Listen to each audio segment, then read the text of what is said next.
আপনার স্বপ্ন কি কখনো অসম্ভব মনে হয়েছে? আজ আমরা এমন এক মানুষের কথা বলবো যিনি প্রমাণ করেছেন যে কঠোর পরিশ্রম এবং অদম্য ইচ্ছাশক্তি দিয়ে আপনি যা খুশি অর্জন করতে পারেন।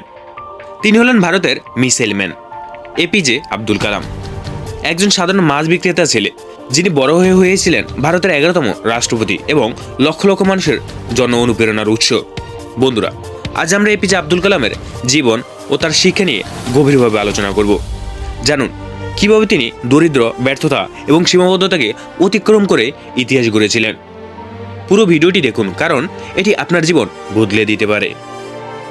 1931 সালের 15 অক্টোবর তামিলনাড়ুর রামেশ্বরে এক সাধারণ পরিবারে জন্মেছিলেন এপিজে আব্দুল কালাম। তার বাবা ছিলেন একজন মাঝি এবং মা ছিলেন গৃহিণী, কিন্তু আর্থিক সীমাবদ্ধতা তার স্বপ্নকে দমিয়ে রাখতে পারেনি। ছোটবেলায় তিনি আকাশে উড়ন্ত পাখি ও বিমানের প্রতি মুগ্ধ ছিলেন।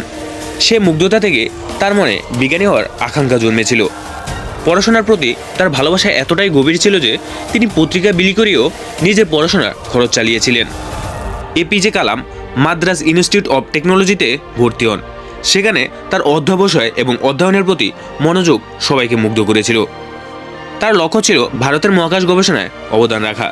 তিনি ভারতীয় মহাকাশ গবেষণা সংস্থায় ইসরোতে যোগ দেন এবং সেখানে তার নেতৃত্বে তৈরি হয়েছিল SLV-III, যা ভারতীয় মহাকাশ গবেষণার ইতিহাসে প্রথম স্যাটেলাইট উৎক্ষেপণ করে। এপিজে কালাম পরিশ্রম আর লক্ষ্যনিষ্ঠার ফলেই তাকে মিসাইল ম্যান উপাধি দেওয়া হয়। তার নেতৃত্বে তৈরি হয়েছিল অগ্নি এবং পৃথ্বী মিসাইল, যা ভারতের প্রতিরক্ষা ব্যবস্থাকে নতুন উচ্চতায় নিয়ে গিয়েছে। যে মানুষটি এত সফল, তার জীবনে কি ব্যর্থতা ছিল? একেবারে নয়। 1979 সালে SLV-3 উৎক্ষেপণে ব্যর্থ হয়েছিল, কিন্তু কালাম বলেন, আমি ব্যর্থ হইনি, আমি শিখেছি। এটি ছিল তার জীবনের অন্যতম শিক্ষা। ব্যর্থতা হলো সফলতার সিঁড়ি। তিনি বারবার বলেছিলেন, যদি তুমি স্বপ্নে দেখতে পারো তাহলে তুমি তা পূরণ করতে পারো। এই মনোভাবই তাকে ব্যর্থতার পরেও এগিয়ে যেতে সাহায্য করেছিল। 2002 সালে এপিজে আব্দুল কালাম ভারতের রাষ্ট্রপতি নির্বাচিত হন। তিনি ছিলেন জনগণের রাষ্ট্রপতি, কারণ তিনি মানুষের সঙ্গে সংযোগ স্থাপন করতে পেরেছিলেন। রাষ্ট্রপতি থাকাকালীন তিনি অসংখ্য শিক্ষার্থী এবং তরুণদের অনুপ্রাণিত করেছিলেন। তার বিখ্যাত বই wing of fire lakh lakh মানুষকে স্বপ্ন দেখাতে শিখিয়েছে।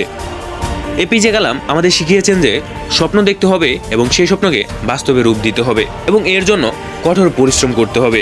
ব্যর্থতাকে শেখার উপায় হিসেবে গ্রহণ করতে হবে। নিজের কাজের প্রতি ভালোবাসা থাকতে হবে।